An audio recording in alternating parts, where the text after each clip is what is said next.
I got to kick this thing off. Can I kick it off? 1, 2, 3, 4.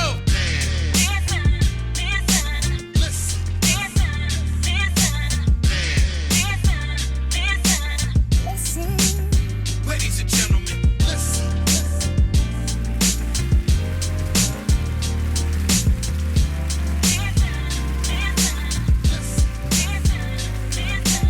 Conversate with Us Radio presents the Man Listen Show. We are the blackest radio show on the internet. We bring you our opinion on topics that affect the black community in an effort to enlighten, enrich, and empower every brother and sister that falls under the sound of our voice. We operate on a no-hating frequency, so be prepared for us to keep it 100% real and 100% black all the time. Please follow the show on Instagram, Twitter, and Facebook at Man Listen Show. You can also find the show on SoundCloud, YouTube, iTunes, and Google Play, basically anywhere you find podcasts. Make sure you use the hashtag ManListen. I'll go ahead and start off by introducing the crew. C, what's up with you? Hey, what's good? Everything's good. Good to have you. Arika, what's up now? Hey, how are you guys? Doing good. And my brother Lab. Lab is doing like Jordan in Game 6. Coming through a little bit ill. How you doing, bro? I'm fighting through it, man. I'm fighting through this sickness, man. That's what happens when you conspiracy Negroes don't get flu shots. You end up getting the flu. You know what I'm saying? I have never had the flu, and I have never had the flu shot. Right. I don't do the flu shot either. I don't either. You don't do the flu shot? Nah, never have, man. Never have. See this? Never have, never will. Never. The secret is you got to go to the white neighborhoods and get their microchips because you go to the hood to get a flu shot, you in trouble. You know what I'm saying? They tracking you like a mug. Yeah, as soon as you get in, the nurse is gonna be like, "Hold on a second, I need to go check something in the refrigerator and switch out that little needle." Yeah, like what did Jeezy say? Swap it out. Yeah, we'll swap it out. It's still in the wrapper. We'll swap it out. Yeah. Well, let's go ahead and get into the topic. You know, today we're talking about Lizzo. The artist Lizzo, a very talented sister out of Minneapolis, who has been she's been the center of social media attention for a few things lately. Initially, she drew fire from black social media because of what she chose to wear to the Lakers game. For those of you who don't know, Lizzo is BBW, Big Beautiful Woman. And she wore a dress to the Lakers game that had the back cut out, which exposed her buttocks and, showed nothing but her butt and her thong. And she was dancing around, walking into the game. They played her song during halftime or during one of the timeouts, and she got up and danced and was, showing her bare behind and her thong at the game. So many people chimed in, either expressing their dislike for her choice in fashion, or on the flip side, there were people who applauded her for her decision to air it all out. Lizzo, Meg Thee Stallion, the City Girls, Cardi B, and even Nicki Minaj to an extent, they represent the new school of women's hip-hop, which seems to be focused on using sex to sell. Today, we're going to talk about Lizzo and the state of women's hip-hop and how it affects the black community. So we'll start off with Arika. Arika, when you first saw Lizzo and the dress that she wore to the Lakers game, when I saw it, I cringed. I'm interested to know what you thought because, she's a young lady with immense talent. She pushes the line with her antics, and many folks were worried that, she was going to cross that line one day, and it seemed like at this Lakers game, she did just that. So in my opinion, I thought it was a little bit too much. I'm interested in your opinion. Do you think that folks like me are being unfair with our criticism, or do you think that we're being spot on? I think there's a middle ground, really, between being unfair and being spot on, because in reality, we all pretty much make judgments from our own experiences. And so in my experience, would I wear something like that out in public? No. Do I want to see someone out in public wearing outfits like that? No, I don't. Especially not if I have my children with me at like a basketball game. But I also look at it from the point of view that I really feel like a lot of people who are celebrities have a different type of mentality than I have, period. You have to really enjoy attention to be a celebrity, which I don't enjoy attention. And so I feel like a lot of times when they do stuff like right now, we're used to seeing Rihanna's breasts all over TV and her music videos and when she's wandering the streets at whatever event. And I think that there's, a time, place, appropriateness argument. But I think that it's just something that celebrities do. They're always looking for attention. They're always looking for someone to be commenting on them, what they're doing and what they're wearing. And as far as that's concerned, she's achieving that goal. Do I approve of it? No. Does it matter, in the world if I approve of her outfit? No. So, I mean, I feel like she should keep doing whatever it is she wants to do. I don't care, but it's not for me personally. Yeah, sex is always sold. I mean, you can go back to when we were kids and Madonna, Madonna pushed the envelope with the things that she did and her antics. And fast forward to like the Little Kims and the Foxy Brown. So sex is always sold. And to put it into context, a Lakers game is different than most NBA games. And Lab, you can chime in on this. A Lakers game is more Hollywood, and you'll see the women dress provocatively at the games. It's a $high ticket, so it is more Hollywood. But you don't really see people with just like skin exposed like Lizzo did. And I just think that a lot of the antics that she was pulling, like jumping out like, and, shaking her behind, and, beauty's in the eye of the beholder. And, and I definitely don't have a problem with big women. I've, liked the big woman in my past, a time or two. But me personally, I thought it was a little bit too far, but I'm interested in hearing from everybody else. I mean, Lav, what were your thoughts when you saw it? And did you think it was too far? Or do you think that it was just entertainment in Hollywood? I think you hit the nail right on the head. The Lakers game is purely Hollywood. It's all about entertainment. It's all about going to be seen. She's from Minnesota. The Timberwolves were playing the Lakers. There's a reason why she did not do that at a Timberwolves versus Grizzlies game in Minnesota. She knew maximum eyes would be on her at a Lakers game, sitting front row. So she's definitely living her brand out, making sure that her brand stays what her brand is right now, and that's what's working for her. So I didn't have a problem with it, honestly. I didn't really think about the kid aspect of it, but you're right. If you're with your kids and say you're sitting on the second row and she stand up and she doing her thing and your kids is right there. So we do need to be more conscious of that sometimes. So overall, I didn't have a really big problem with it though.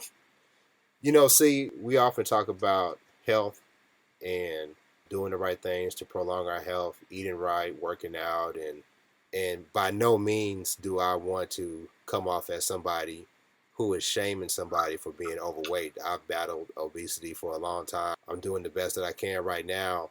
So, see, do you think that a lot of the attention or negative attention that she got from this was because she was overweight? Would it have been different had it been Nicki Minaj or Cardi B with this type of outfit? I think it might have been a little different, but not much. Just from me being a gym rat, being in the gym, coaching in the gym, my kids playing in the gym, watching as a parent, like those gym seats are disgusting. I don't care that it was like the Lakers facility. Like, why would you want to sit like your bare butt on the seat? Like, so many germs and stuff float around. So that thing kind of was like my initial reaction was like, oh my God. But as far as like Nicki Minaj or somebody would have walked in there, I think they would have received a lot of criticism, maybe not at the level Lizzo did just because of her size. But I think, like last said, I think the bigger issue was not so much what she wore, but where she wore it to. I think had she had walked into some type of music awards like that, people wouldn't have criticized her as much. And then about her weight, like I totally agree with you. I definitely don't want to fat shame, anything like that. But I think with Lizzo, like I really don't think she's as secure in her body and her shape as she wants people to believe. She's almost like she's trying too hard. A lot of comedians do this. I know Kevin Hart said he used to make fun of his height to beat people to the punch. And I kind of feel that's what Lizzo does. She's lacking something. I know a lot of women that are big and beautiful and proud to be that way. They're not walking around with their butt out. They're not walking around in swimsuits and, bodysuits and stuff like that. So I think that's exactly what she's doing. I think it's going to be another situation like Monique. I don't think Monique definitely wasn't dressing provocative, but you know how every comedy set she had was like an attack on skinny girls and I'm big and I'm this and I'm that. And all of a sudden, fast forward, she's down to like a size 4. I don't know about Monique being a size 4, but Monique definitely done did the work, got herself down to where she's, thick and fine and all that. But I definitely agree with you that there is something that is missing with Lizzo. There's some sort of insecurity that she is trying to overcome, because even in her response to the criticism, you could see it in her eyes. She wasn't really as confident and secure in her response to the critics as she tried to put on.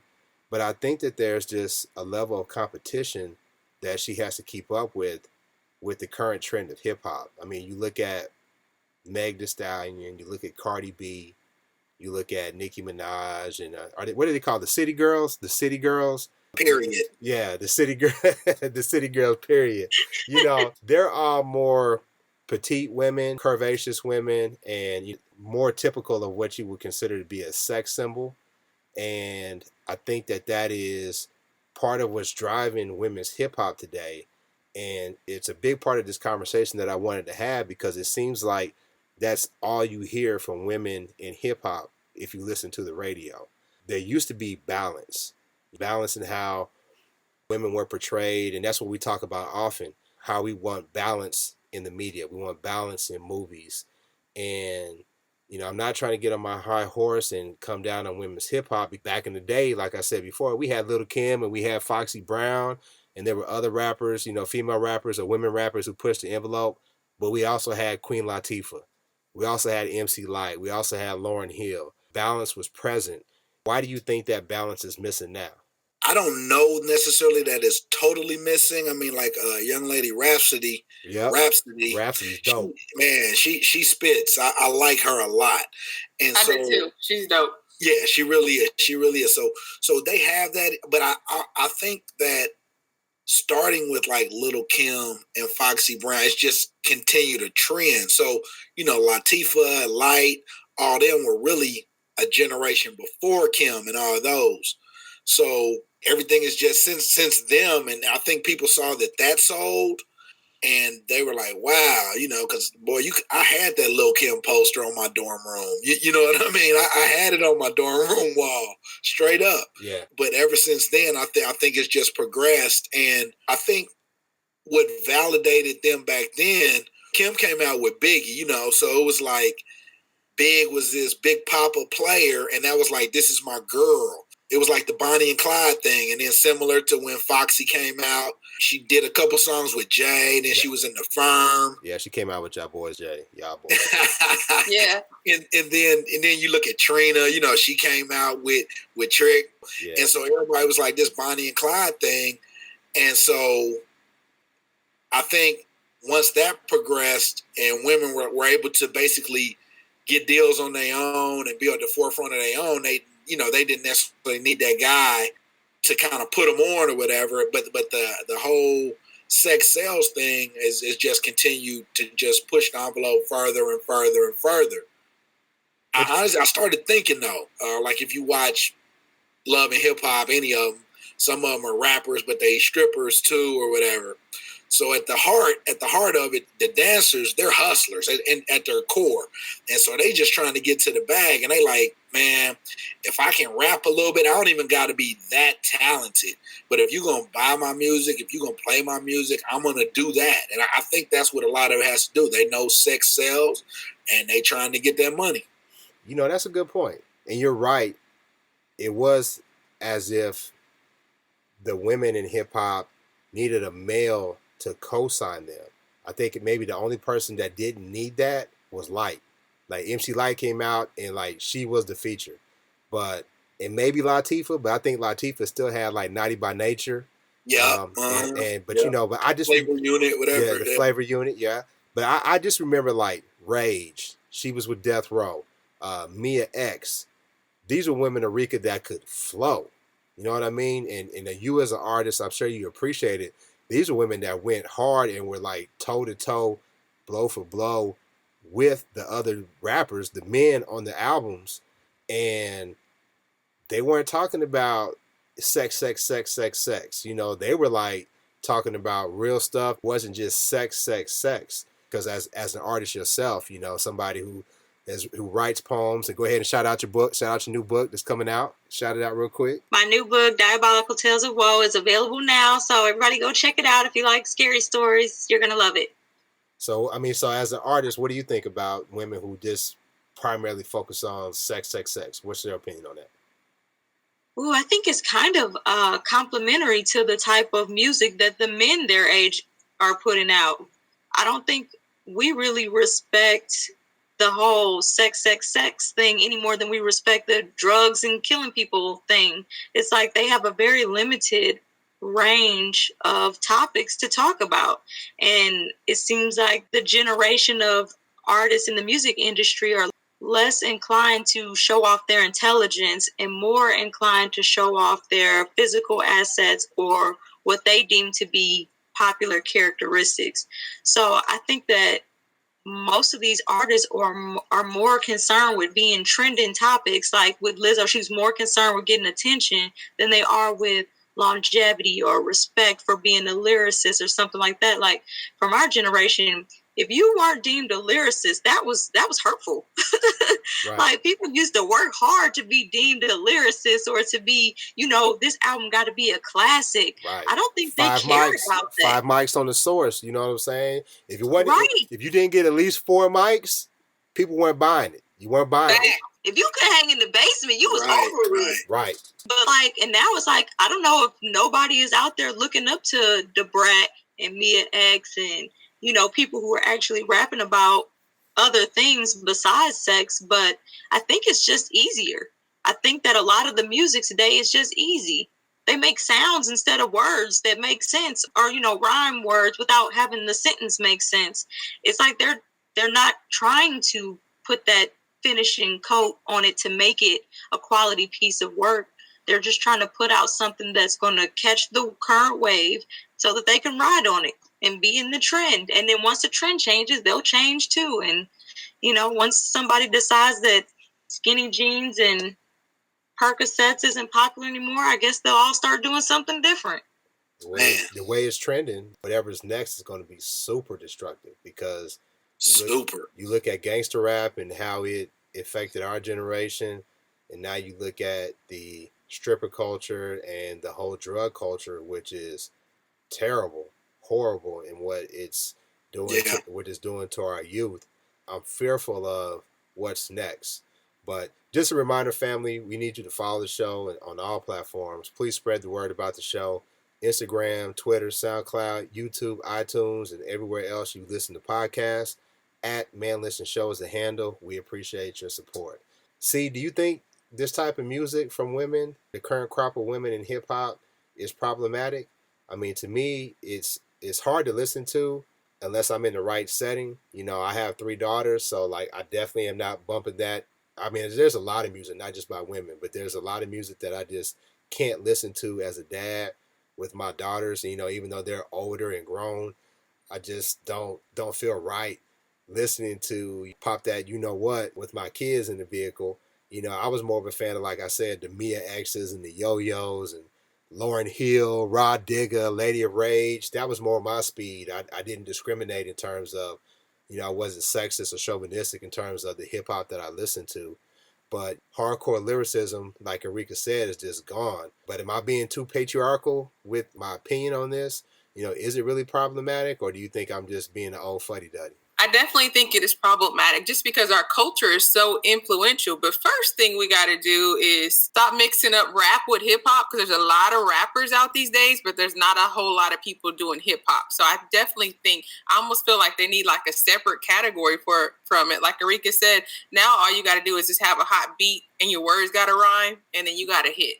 But I also don't know if we are responsible as for everything. I mean, granted, we're playing the stuff, we're buying it, we're streaming, this and that. But I feel like, there's an agenda to dumb down our society. Just like when Lav mentioned, love and hip hop and things like that. And as far as what the women look like on there and ex-strippers, I feel like it's like some type of agenda, like I was saying, to dumb down, the black, kids in our society, because they could let 10 or 12 reality shows stay on. But as soon as we have like a black show, a family unit showing something positive, then, they'll make it 1, 2, maybe 3 seasons and we don't see them anymore. Anytime they start letting us have anything in abundance, there's a problem. Like, why do we have way more reality shows than they do. Like, I think they might have a few of those Real Housewives, and I think there's most of them on like Teen Mom and things like that. But I think there's got to be like, I don't know, maybe a 15-4 ratio as far as those reality shows that show the ignorance versus how many,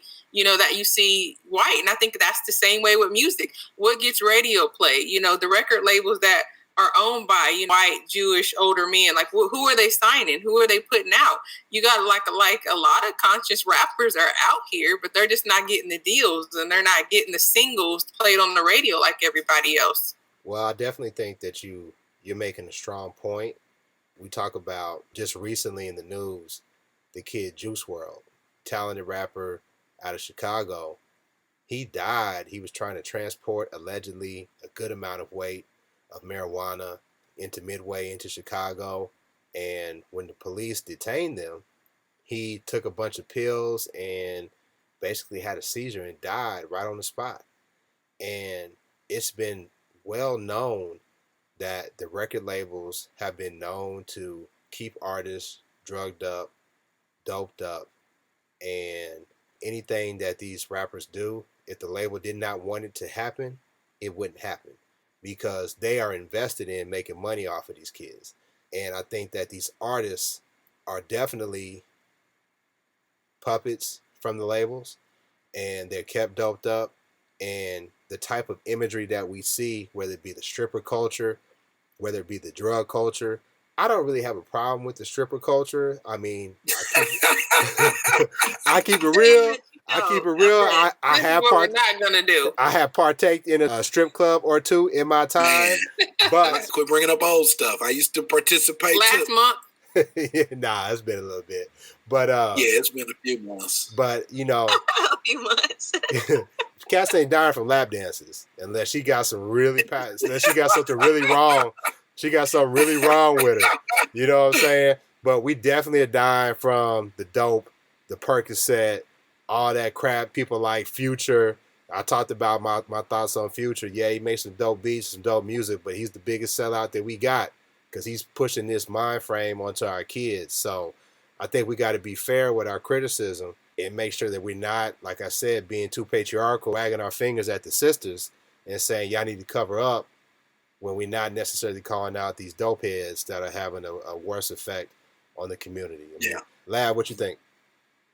I think what you just said, coupled with what Arika said, makes sense. It is. The music that we're criticizing for the women is really just complementary to the guys. They go hand in hand. So you're right. We need to we need to hold these young dudes to the same standard we're holding these women to. Yeah, and I think the thing about that is these kids really don't have anybody that they look up to that's worth looking up to. Like, they see these people on the reality show, and what they don't realize is that those TV stations are giving them just enough money to look rich on TV. And the second they get off that show, they're not going to have anything to show for but some bags and some shoes, and no investments, no money in the bank, no skills, no degrees, no nothing. Unless you Omarion. Omarion got the bag. Man, listen, I don't blame him. Yeah. He did. I don't either.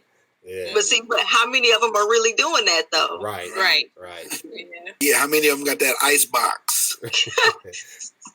But see, as long as they keep looking up to people who don't have anything like substantial going on, if they're coveting only surface level achievements without looking at what real hard work and real dedication to a goal or a project or venture, whatever it may be, business-wise, entrepreneurial-wise, then they're never going to learn that this easy road that they keep trying to take is not going to lead them anywhere. Like, that stripper money, that's that fast money. That dope boy money, that's that fast money. Everybody loves, people who have experienced that life love fast money. So, but fast money has consequences. Yeah, and the thing about fast money, as fast as you get it, normally is as fast as it goes. And the game is just as addictive. The game and getting that money is just as addictive as a product that you're selling. Mm-hmm. And I just think that we definitely need to have a better message for our youth, because it's dangerous. It's dangerous, in my personal opinion, that they're continuing to promote this drug culture. I mean, it used to be they were promoting selling drugs, right? And killing the community that way. Now they just going after our kids and saying, take the drugs. And they're going after the young women saying, sell your body and you'll get ahead. Now, that's not something that's new, right? Women have been selling their bodies for ages. But I think it's dangerous to continue to push this type of narrative without the balance, because what are you doing to the young men? How are you training them to look at black women? Because if they're only saying, okay, I'm popping my you know what and I'm doing all this and, you know, all the stuff that Meg Thee Stallion and all Cardi B's, they talk about, you know, put a ribbon on my box because it's gifted. All that stuff sounds good and it jams, but the dumb are led by the drum. I don't know who came up with that proverb, but I really do believe in that. And if the only thing that you are selling is your body, and that's what makes you valuable, don't expect much from people who aren't that bright and can't differentiate between somebody who is selling a fantasy, you know, because strippers are selling a fantasy. But like Chris Rock said, ain't no sex in the champagne room. It's a fantasy. But some of these dumb young men don't look at that. But when you look at these stories where these young men just can't take no for an answer, you know, how much of that, and I'm not trying to blame our women, but how much of that is, you know, the messages that they are receiving. And black men, we need to be able to teach them to do better. And we need to make sure that our daughters realize that their self-esteem shouldn't be tied to their body, their physique, and how much money they can get out of a man. Arika C, chime in on that. Am I off base? Tell me if I'm on the right track. No, it's connected. So one of the things that slavery and all the other things that have been done to break up the black family and the black community have been really effective at doing is creating that division between black men and women. And so it's so much easier for us to say, well, I'm going to point fingers at the guys for this and the girls for this, when really it's all connected. So moms tend to baby their sons and dads tend to baby their daughters. And then the mom comes in and she's a little bit hard on the daughters because she knows that, you know, she got to get it together out there in the real world. And then the dads come in and be a little bit hard on the son. It's like you said, it's that balance. And then what these kids aren't experiencing today in either single parent households or people who don't have a village, or men who didn't have this or women who didn't have that, for whatever reason, a lot of our families are not growing up with children that have that balance between the strength and the softness between the parents, and learning from, you know, a strong black woman and a strong black man, how to treat a woman, how to treat a man, how to be in a healthy relationship. And if you don't ever learn that, then you're going to go out into the world and create your own toxic family. So now you've got children that didn't learn that, and now they've got children that didn't learn that. Now you've got these grandparents who are like 15 years older than their grandkids, or so whatever. Everybody's so young in comparison to each other now. Now we don't have like that 93-year-old grandma to go get advice from. Now they grandma like 35 and still trying to figure it out. Like, it's not working. Right. So yeah, without that balance, we're going to continue to struggle. I just think that this topic was important for us to cover, because I said in the past, y'all remember the movie Straight Outta Compton. Straight Outta Compton was the biopic for the group NWA, and it hit the box office and it was a worldwide success. And I was very adamant in telling everybody that I did not want to see it. And the reason why I did not want to see it is because I knew what it did to young men like myself, and how we looked at each other, and how we looked at women, and calling them out of their name, and how we valued women, and how we valued ourselves. So this recent thing, this recent, you know, trend of hip hop, the drug culture, the stripper culture, it really isn't new. Like I said, you know, I was a huge fan of Lil' Kim, and like you said, Lav, I had that poster on my wall too. You know, I was a big fan of hers, you know, but Mercedes, yeah. right. Yeah, but did y'all know that her style was totally different until Biggie changed it? Because he said nobody wants to hear women rapping that hard anymore. Kim is my favorite all time female rapper. I'm not gonna lie, she still rap hard. She still but I mean, her image was hard. She came out more tomboy, talking about drugs and wasn't really dressing like that. So she built her brand and she's still writing it out, but that wasn't her when she first came out. Women expressing their sexuality. My whole point was it's really nothing new. But I just believe that we need to have that balance, and the balance is necessary. I mean, we have Meg Thee Stallion. We have Rhapsody. We all talked about Rhapsody and how dope she is. But after Rhapsody, who is a current woman rapper, female rapper that is dope? I have no clue, man. I was trying to rack my brain, like one that wasn't so just sexual too. I couldn't think of any other ones, honestly. You know, and we can go back to like when we were in college, you had Lauryn Hill, flow. You had Rah Digga, she could flow. Mia X. I'll say Mia X was probably the dopest rapper on No Limit. Yeah, she was nice. Yes, her, and then when Mystical came on the crew, but Mia X, in terms of just like being a hardcore lyricist, she was the hardest on the crew. Rage. You know, but Mia X, even though like she wasn't necessarily talking about that sex stuff, but come on now, she was cooking dope on the stove every album. So I don't know if I'd say Mia X was that positive. Right. I'm definitely not saying that she's positive, but I'm just saying in terms of lyricism, she held her own with the men. Yeah. When you look at the Lady of Rage, you look at Death Row. When Death Row came out, Dre had the beats, but they were like hardcore lyricists, Corrupt, RBX, Snoop, and who was going blow for blow with them? The Lady of Rage. So my point is, now we have just Meg Thee Stallion, City Girls, Cardi B, Nicki Minaj. We just got Rhapsody. And it's my hope that that equation becomes more balanced, because it's imperative for our youth that we have something that they can look up to and say, okay, I don't necessarily have to do this to sell, because that trend that the record labels have our rappers on is destructive. And we need something more constructive to balance it out, so that we just don't self-destruct and just implode. Because like you said, like you said, Arika, definitely not just something that's happened. It's a plan. And these people know what they're doing and they know what they're putting out. So with that being said, we'll go ahead and wrap it up. Make sure you follow the show on Instagram, Twitter, and Facebook. Let us know what woman rapper is out right now that we should be following. Who should we be promoting? We talked about Rhapsody. Who is on the Rhapsody level? Let us know. Make sure you listen to us on iTunes, SoundCloud, YouTube, Stitcher, TuneIn. We everywhere. Everywhere but title. Jay must not have liked what I had to say on some previous recordings, so I can't get us on title. But you know, it's hard to even find their podcast links on title, though. Honestly, so I don't think they really do a whole lot. Yeah, but you know they missing out by not having the Man Listen show on there. You know what I'm saying? They missing out. So, but we're gonna holler at y'all next time. Peace. Peace. Bye. Yeah.